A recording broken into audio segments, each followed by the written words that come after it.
Welcome to my YouTube channel. In this video lecture, we are going to discuss about lung volume and lung capacities. So let's start the video. Pulmonary function test. So pulmonary function test और lung function test जो है ये हम किस लिए perform करते हैं कि अगर हमें रिस्पायरेटरी सिस्टम के फंक्शनल स्टेटस को एक्सेस करना हो तो उसके लिए हम लोग जो टेस्ट परफॉर्म करते हैं वो होता है पल्मोनरी फंक्शन टेस्ट और लंग फंक्शन टेस्ट। यानी कि जो रिस्पायरेटरी सिस्टम है उसमें कोई डिजीज़ और पैथोलॉजिकल कंडीशन अगर है तो उसको चेक कर सकते हैं हम इस टेस्ट के ज़रिए, या वो रिस्पायरेटरी सिस्टम नॉर्मली फंक्शन कर रहा है या नहीं, तो उसको चेक करने के लिए हम जो टेस्ट परफॉर्म करते हैं वो होता है पल्मोनरी फंक्शन टेस्ट और lung function test. So pulmonary function test is a type of lung function test that measures how well your lungs are working. So अगर हमने देखना है कि हमारे जो लंग्स हैं वो सही से काम कर रहे हैं या नहीं कर रहे, तो इस चीज़ को मेजर करने के लिए हम जो टेस्ट परफॉर्म करते हैं वो होता है pulmonary function test. So it can help diagnose lung diseases like asthma, chronic obstructive pulmonary disease and pulmonary fibrosis. So अगर हम इस टेस्ट को परफॉर्म करते हैं तो इसके ज़रिए हम डायग्नोस कर सकते हैं जो लंग डिजीज़ हैं उनको, जैसे कि एस्थमा है जो कि एक क्रॉनिक रिस्पायरेटरी डिजीज़ है जो कि आपके लंग्स में जो एयरवेज हैं उनको अफेक्ट करता है, वहाँ पर इन्फ्लेमेशन और नैरोइंग कर देता है एयरवेज की, जिसकी वजह से सांस लेने में डिफ़िकल्टी होती है। सेकंड है क्रॉनिक ऑब्स्ट्रक्टिव पल्मोनरी डिजीज़। सो ये भी एक क्रॉनिक रिस्पायरेटरी डिजीज़ है। इसमें भी अगर फॉर एग्जांपल इसकी जो कॉज है वो होता है लाइक जो सिगरेट स्मोक करते हैं या किसी ऐसे इरिटेंट के साथ आपका एक्सपोजर होता है तो उससे ये डिजीज़ होती है chronic obstructive pulmonary disease. And third है पल्मोनरी फाइब्रोसिस। सो ये भी एक क्रॉनिक लंग डिजीज़ है जो कि scaring of lung tissues cause करती है, जिसकी वजह से जो ऑक्सीजन है वो आपके लंग्स से ब्लड स्ट्रीम में जा नहीं सकती, जिसकी वजह से शॉर्टनेस ऑफ ब्रेथ और ये साइन एंड सिम्टम्स आपको देखने को मिलते हैं। तो अगर इसमें किसी भी किस्म की डिजीज़ है लंग डिजीज़, तो अगर हम उनको डायग्नोज करना चाहते हैं तो उसके लिए भी हम जो टेस्ट परफॉर्म करते हैं वो होता है पल्मोनरी फंक्शन टेस्ट और लंग फंक्शन टेस्ट। सो ये जो पल्मोनरी फंक्शन टेस्ट है इसकी होती हैं टू टाइप्स। एक होता है static lung function test and the second one is the dynamic lung function test. अब जो स्टैटिक लंग फंक्शन टेस्ट है इसमें हम किस चीज़ को देखते हैं, वॉल्यूम को, volume of air that flows into और आउट ऑफ द लंग। यानी कि स्टैटिक लंग फंक्शन टेस्ट के अंदर हम एयर के वॉल्यूम को देखते हैं या एयर की अमाउंट को देखते हैं कि कितनी अमाउंट ऑफ एयर जो है वो हमारे लंग्स में इंस्पायर हो रही है और एक्सपायर हो रही है, यानी इनहेल्ड और एक्सहेल्ड जो हो रही है उस एयर के अमाउंट को जब हम देखते हैं तो वो हम किस में देखते हैं, स्टैटिक लंग फंक्शन टेस्ट के अंदर देखते हैं। जबकि डायनामिक लंग फंक्शन टेस्ट क्या है, based on time the rate at which air flows into and out of the lung, इसको हम देखते हैं। यानी कि एक स्पेसिफिक अगर टाइम दें 1 मिनट या कुछ सेकंड, तो उस टाइम के अंदर एयर का क्या रेट है जो कि लंग्स में इंटर हो रहा है और बाहर एक्सहेल हो रहा है, उसको अगर हम मेजर करेंगे तो वो होगा dynamic lung function test. So static lung function test की बात करें तो इसको फर्दर 2 टाइप्स में डिवाइड किया जाता है, static lung volume and static lung capacities. So static lung volumes के अंदर हम जिसको स्टडी करेंगे वो फर्स्ट ऑफ ऑल है टाइडल वॉल्यूम, जिसे टी और फिर वी से डिनोट किया जाता है, टाइडल वॉल्यूम। सेकंड है इंस्पायरेटरी रिजर्व वॉल्यूम, जिसे IRV से डिनोट किया जाता है। थर्ड है एक्सपायरेटरी रिजर्व वॉल्यूम, जिसे ERV से डिनोट किया जाता है। And the fourth one is the residual volume और रिजर्व वॉल्यूम, जिसे RV से डिनोट किया जाता है। सो स्टैटिक लंग वॉल्यूम के अंदर हम इन 4 टर्म्स को डिस्कस करेंगे एंड स्टैटिक लंग कैपेसिटीज़ के अंदर हम डिस्कस करेंगे inspiratory capacity, vital capacity, functional residual capacity and total lung capacity को। And dynamic lung function test की अगर हम बात करें तो उसमें हम डिस्कस करेंगे फोर्स्ड वाइटल कैपेसिटी को, फोर्स एक्सपायरेटरी वॉल्यूम को, मैक्सिमम वेंटिलेशन वॉल्यूम को, पीक एक्सपायरेटरी फ्लो को एंड रिस्पायरेटरी मिनट वॉल्यूम को। सो जो टेक्निक्स यूज़ होती हैं इन लंग फंक्शंस को की जो है उसको मेजर करने के लिए, उनमें होता है spirometry, plethysmography, diffuse capacity, then helium dilution and nitrogen wash out. So सबसे पहले स्टार्ट करते हैं स्टैटिक लंग फंक्शन टेस्ट में, जिसमें सबसे पहले देखते हैं हम लोग स्टैटिक लंग वॉल्यूम को। So static lung function test के अंदर जो पहली टर्म हमने देखी है वो है static lung volume. So static lung volume क्या है? Volume of air breath by an individual, यानी कि कितनी अमाउंट एयर की जो है वो एक इंडिविजुअल ब्रीथ करता है, उसको हम कहते हैं स्टैटिक लंग वॉल्यूम। सो इसमें जो फर्स्ट ऑफ ऑल हम टर्म देखेंगे वो है टाइडल वॉल्यूम, जिसे टी.वी. से भी डिनोट किया जाता है, टाइडल वॉल्यूम। सो टाइडल वॉल्यूम क्या है?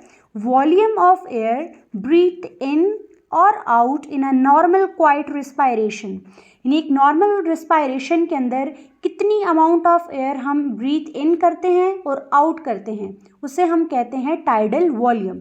या फिर हम इसकी डेफिनेशन ऐसे भी कर सकते हैं, tidal volume is the amount of air that can B inhaled and exhaled during one normal quite breathing cycle, कि एक नॉर्मल ब्रीदिंग साइकिल के अंदर हम कितनी एयर की अमाउंट को इनहेल्ड करते हैं और एक्सहेल्ड करते हैं, उसे हम कहते हैं tidal volume. So the volume that enter and leaves with each breath from normal quiet inspiration to normal quiet expiration is called tidal volume. और ये टाइडल वॉल्यूम जो होता है ये होता है अराउंड 500 ml और 0.5 litre in a average healthy adult male and approximately 400 ml in a healthy female. So जो हेल्दी मैन है वो इंस्पायर और एक्सपायर कर सकता है approximately 6 to 8 litre of air पर मिनट। नेक्स्ट है रेजिडुअल वॉल्यूम। सो रेजिडुअल वॉल्यूम को रिजर्व वॉल्यूम भी कहा जाता है और इसको डिनोट किया जाता है RV से। सो रेजिडुअल वॉल्यूम जैसे कि नाम से जाहिर है, residual mean remaining. So it is the volume of air remaining in the lung even after forced expiration, कि एक बार आपने फोर्सफुली एक्सपायर किया, एयर को एक्सहेल किया, उसके बाद भी कुछ जो एयर का अमाउंट है वो आपके लंग्स में रिमेनिंग रह जाती है। सो वो जो रिमेनिंग एयर की अमाउंट है जो कि आपके लंग में रह जाती है आफ्टर अ फोर्स्ड एक्सपायरेशन, उसे हम कहते हैं residual volume.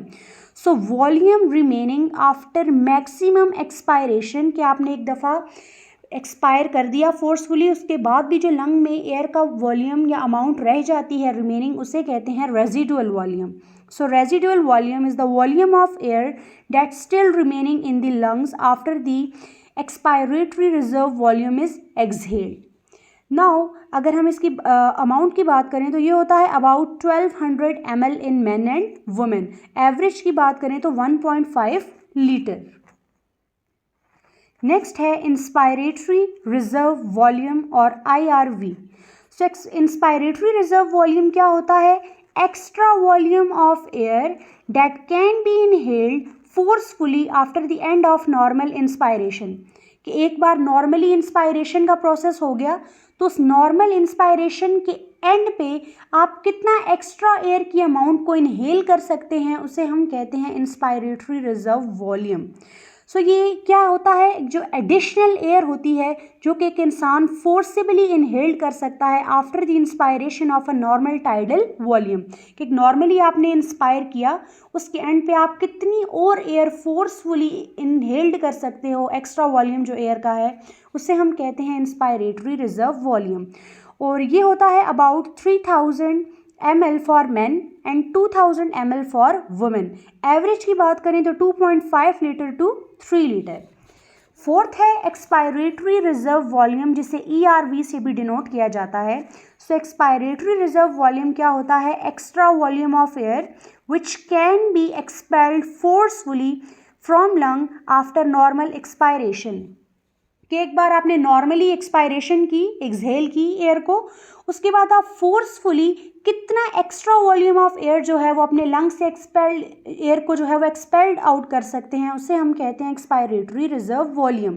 So expiratory reserve volume is the additional air that can be forcibly exhaled after the expiration of a normal tidal volume, और ये होता है about 1200 ml for men and 700 ml for women, और average की बात करें तो 1.5 litre. सो जो हमने स्टैटिक लंग फंक्शन टेस्ट में जो पहली टर्म देखी वो थी स्टैटिक लंग वॉल्यूम। सेकंड है स्टैटिक लंग कैपेसिटीज़।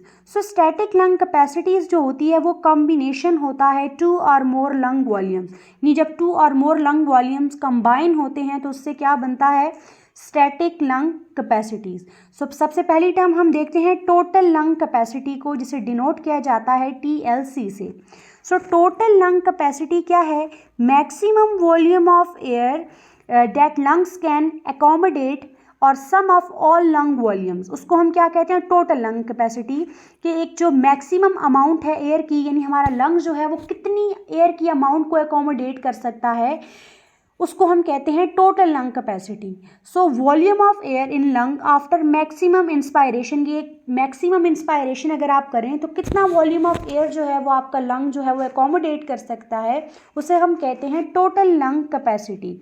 सो टोटल लंग कैपेसिटी को कैलकुलेट कैसे करते हैं, total lung capacity TLC is equal to tidal volume plus inspiratory reserve volume plus expiratory reserve volume plus residual volume. So अभी हमने कहा कि total lung capacity क्या है, sum of all lung volumes. तो जब आप सम करेंगे ऑल लंग वॉल्यूम का तो आपके पास जो रिजल्ट होता है वो है टोटल लंग कैपेसिटी, और ये होता है अबाउट 6000 ml और एवरेज 6 लीटर। सेकंड है वाइटल कैपेसिटी, और इसको हम डिनोट करते हैं VC से। सो वाइटल कैपेसिटी जो है ये क्या है, maximum volume of air that can B expelled out forcefully after a deep inspiration, कि एक दफ़ा आपने जब डीप इंस्पिरेशन की तो आप कितना मैक्सिमम वॉल्यूम ऑफ एयर जो है वो आप एक्सपेल्ड आउट कर सकते हैं फोर्सफुली, उसे हम कहते हैं vital capacity. So vital capacity is the total amount of air that can B expired after fully inhaling, कि एक डीप इंस्पिरेशन के बाद आप कितना मैक्सिमम वॉल्यूम एयर का फोर्सफुली एक्सपेल्ड आउट कर सकते हैं, उसे हम कहते हैं vital capacity. So the volume that can B exhaled after maximum inspiration is called vital capacity. So vital capacity को भी हम लोग कैसे कैलकुलेट करेंगे, VC vital capacity is equal to inspiratory reserve volume plus tidal volume plus expiratory reserve volume, और ये हमारे पास होता है अबाउट 4800 ml और एवरेज 4.8 लीटर। थर्ड है हमारे पास स्टैटिक लंग कैपेसिटीज़ के अंदर है इंस्पायरेटरी कैपेसिटी।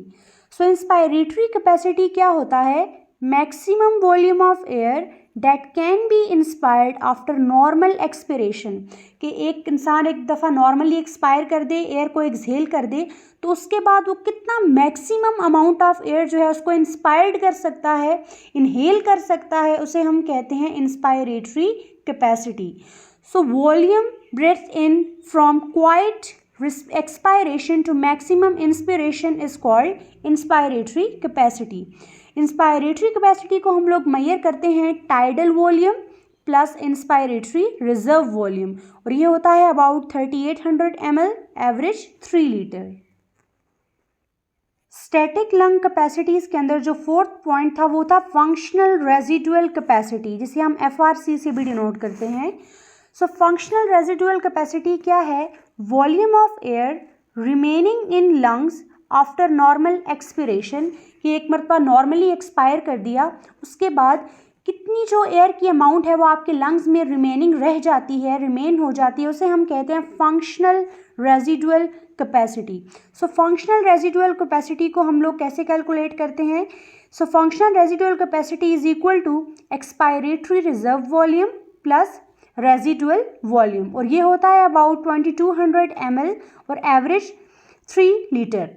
देन नेक्स्ट है हमारे पास जो पल्मोनरी फंक्शन टेस्ट में स्टैटिक लंग फंक्शन टेस्ट के बाद जो सेकंड था वो है dynamic lung function test. So dynamic lung function test जो होता है वो किस पे बेस करता है, based on time, for example the rate at which air flows into और आउट ऑफ द लंग, यानी कि हम एक स्पेसिफिक अगर टाइम दें तो उसमें किस रेट के साथ एयर जो है वो लंग्स में इंटर हो रही है और बाहर एक्सहेल हो रही है। सो उसको हम जिसमें टेस्ट करेंगे वो है dynamic lung function test. So dynamic lung function test के अंदर सबसे पहले है फोर्स्ड वाइटल कैपेसिटी, जिसे हम डिनोट करते हैं FVC से। सो फोर्स्ड वाइटल कैपेसिटी क्या है? Volume of air that can B exhaled forcefully और रैपिडली आफ्टर डीप इंस्पिरेशन, कि एक बार आपने डीप इंस्पिरेशन की, डीपली इनहेल किया, उसके बाद आप कितनी एयर की अमाउंट को जो है वो फोर्सफुली और रैपिडली एक्सहेल्ड कर सकते हैं, उसे हम कहते हैं forced vital capacity. So forced vital capacity is the maximum amount of air you can forcibly exhale from your lungs after fully inhaling. Second है फोर्स्ड एक्सपायरेटरी वॉल्यूम, या फिर इसे टाइम्ड वाइटल कैपेसिटी भी कहा जाता है.